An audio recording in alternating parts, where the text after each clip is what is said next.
नमस्ते दोस्तों, आपका फिर से स्वागत है मेरी चैनल ट्रेड विद निशांत पर। और आज हम डिस्कस करने वाले हैं यूनिपार्ट आईपीओ के बारे में। ये आईपीओ कल ही ओपन हुआ है, यानी 30 नवंबर को ओपन हुआ है। और आज इस आईपीओ का दूसरा दिन है, यानी आज है 1 दिसंबर। हमें क्या इस आईपीओ में पैसे लगाने चाहिए या नहीं, रिटेल कैटेगरी में कितना सब्सक्रिप्शन हुआ है, क्या है ग्रे मार्केट प्रीमियम की प्राइस, इन सभी के बारे में इस वीडियो में हम पूरी डिटेल के साथ बात करने वाले हैं। वीडियो में आगे जाने से पहले मैं अपनी पर्सनल राय बता देता हूँ कि according to GMP, current GMP value, यानी करंट जो ग्रे मार्केट प्रीमियम अभी चल रहा है, उसके मुताबिक आपको इस आईपीओ में लिस्टिंग के दिन कम से कम 10 से 15% का लिस्टिंग गेन आपको इस आईपीओ में मिल सकता है। यानी आपको लिस्टिंग के दिन 1500 से 2000 तक का आपको लिस्टिंग गेन आपको इस आईपीओ में आराम से मिल सकता है, और इससे ज़्यादा भी मिल सकता है। बट मार्केट उस दिन, लिस्टिंग के दिन सपोर्ट करता है तो आपको कम से कम 1500 से 1200 रुपये का, 1500 से 2000 तक का आपको लिस्टिंग गेन इस आईपीओ में बन सकता है। सो अब बात कर लेते हैं कंपनी के बारे में। कंपनी जो इनकॉर्पोरेट हुई थी वो 1994 में हुई थी, यानी कंपनी की जो शुरुआत हुई थी 1994 में। और कंपनी मैन्युफैक्चरिंग करती है इंजीनियरिंग सिस्टम एंड सॉल्यूशन को, और अक्रॉस ओवर 25 कंट्री में एक्सपोर्ट करती है कंपनी। और जो कंपनी की जो इंडिया में जो 5 फैसिलिटी है मैन्युफैक्चरिंग फैसिलिटी, जिसमें लुधियाना पंजाब, आंध्र प्रदेश, विशाखापट्टनम, नोएडा और उत्तर प्रदेश शामिल है। और जो कंपनी का जो बिजनेस मॉडल है, उसको कंपनी ने 4 पार्ट में डिवाइड किया हुआ है। पहला है इंटरनेशनल सेल, यानी आउटसाइड ऑफ इंडिया, इंडिया के बाहर। और दूसरा है पार्ट लोकल डिलीवरीज, यानी इंडिया में ही। और तीसरा है डायरेक्ट एक्सपोर्ट। और जो चौथा है वेयर हाउस सेल्स में। और जो कंपनी की जो सबसे इम्पोर्टेंट बात है अब, वो है कंपनी की फाइनेंशियल रिपोर्ट। कंपनी की फाइनेंशियल रिपोर्ट में आप देख सकते हैं कि जो 2019 में कंपनी की जो टोटल एसेट थी वो 958 करोड़ थी। और 2000 मार्च 2022 में, यानी 2022 में, वो हो चुकी है 1031 करोड़। यानी उतना इजाफा नहीं हुआ टोटल एसेट में। टोटल रेवेन्यू में भी देख सकते हैं कि जो 2019 में 1062 करोड़ थी, और 2000 मार्च 2022 में 1231, इसमें भी इतना इजाफा नहीं हुआ, नहीं देखने को मिल रहा है। और प्रॉफिट आफ्टर टैक्स में भी देख सकते हैं 69 करोड़ था 2019 में, और ये बढ़कर हुआ है 166 करोड़। और सबसे कंपनी की जो फाइनेंस रिपोर्ट में सबसे अच्छी बात है वो ये है कि जो कंपनी के पास कर्जा था 2019 में, वो था 345 करोड़ था। वो कम होकर हो चुका है मार्च 2022 में 127 करोड़। यानी कंपनी के पास जो कर्जा था वो कम हो चुका है। ये कंपनी के लिए सबसे अच्छी बात है, सबसे पॉजिटिव बात है। इसका इम्पेक्ट आपको लिस्टिंग के दिन आपको देखने को मिलने वाला है। कंपनी की, चलो बेसिक डिटेल के बारे में बात कर लेते हैं। कंपनी ने हमको दी है, एक शेयर की प्राइस कंपनी ने रखी है 577, यानी 577 रखी है रिटेल कैटेगरी में। और कंपनी ने हमें दी है लॉट साइज, कंपनी की जो लॉट साइज है वो 25 शेयर की है। और जो कंपनी का जो क्यूआईबी सेक्टर और एनआईबी सेक्टर में जो रिजर्वेशन रखा है 50% क्यूआईबी सेक्टर में, और एनआई और एचएनआई में 50%, और रिटेल कैटेगरी में रखा है 35% का ऑफर रखा है इस आईपीओ ने।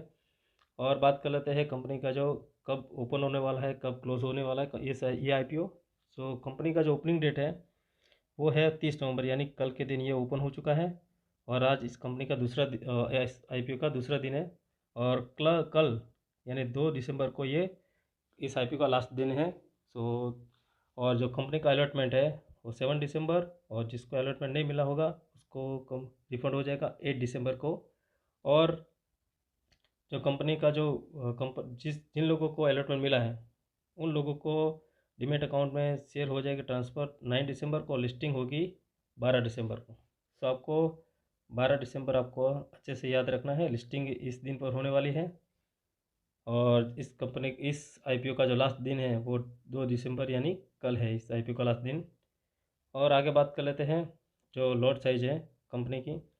सो रिटेल ट्रेडर में हम मिनिमम आप एक लॉट आपको भरने को मिलेगा, और कंपनी ने शेयर दिए है 25, यानी टोटल प्राइस होती है 14,425 रुपये होती है एक लॉट पर। का रिटेल ट्रेडर में हम मैक्सिमम हम 13 लॉट भर सकते हैं, और इसकी प्राइस होती है 2 लाख के आसपास, यानी 1,87,000 इसके आसपास होती है।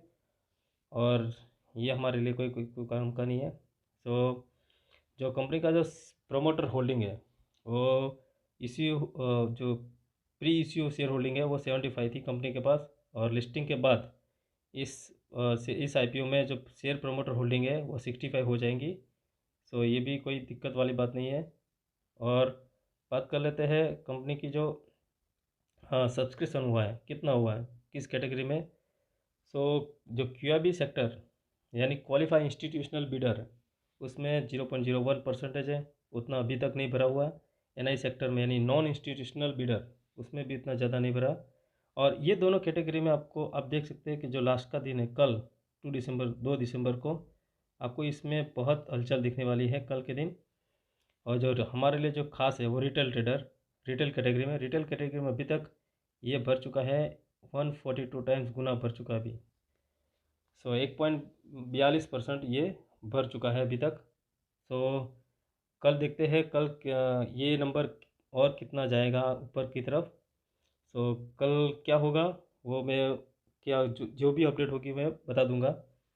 सो इन सभी ब्रोकरों ने जो अपनी राय दी है कि आप इस आईपीओ को अप्लाई कर सकते हैं। जो देख सकते हैं कि आप जो आनंद राठी है उसने भी कहा कि अप्लाई कर सकते हैं, दिलीप दाड़वा, आईसीआईसीआई डायरेक्ट, इन सभी लोगों ने कहा है कि रिकमेंड किया है कि आपको इस आईपीओ में अपने पैसे लगाने ही लगाने हैं। भले 1500 से 2000 तक का आपको प्रॉफिट गिन मिले, बट आपको इस आईपीओ में पैसे लगाने ही लगाने हैं। सो ये सभी की लिस्ट है। मोतीलाल ओसवाल ने भी बोला है कि आपको इस आईपीओ में अप्लाई करना चाहिए। सो अब बात कर लेते हैं सबसे इम्पोर्टेंट यानी ग्रे मार्केट प्रीमियम। सो इस आईपीओ की जो ग्रे मार्केट प्रीमियम आज के दिन कितनी हुई, 72 है, 72 के आसपास है। और इस आईपीओ की जो जब कल ओपन हुआ था यानी 30 दिसंबर को, इस आईपीओ की ग्रे मार्केट प्रीमियम थी 68। सो आपको इस ग्रे मार्केट प्रीमियम से कैसे डील करना है, सो देख लेते हैं जीएमपी कैलकुलेशन में। सो कंपनी ने हमको दिए हैं 25 शेयर, और आज की जो ग्रे मार्केट प्रीमियम चल रही है अभी 72, यानी हमको अराउंड 1800 के आसपास इस जीएमपी प्राइस पर हमको लिस्टिंग गेन मिल सकता है। और अगर मार्केट सपोर्ट करता है तो ये जीएमपी प्राइस जो 72 भी चल रही है उसको आप और भी आगे बढ़ सकते देख सकते हैं। सो देखते हैं लिस्टिंग के दिन मार्केट का मूड माहौल कैसा रहता है, और इस आईपी की जो जीएमपी वैल्यू है वो कहाँ तक जा सकती है और आगे। सो आज के वीडियो में बस इतना ही। आपको ये वीडियो आपको कैसा लगा प्लीज़ मुझे कमेंट बॉक्स में ज़रूर बताना, जिससे कि आगे आने वाले दिनों में मैं इसी तरह के वीडियो में बनाता रहूँ। और प्लीज़ इस वीडियो को लाइक करें और इस चैनल को सब्सक्राइब करें। थैंक यू, जय हिंद।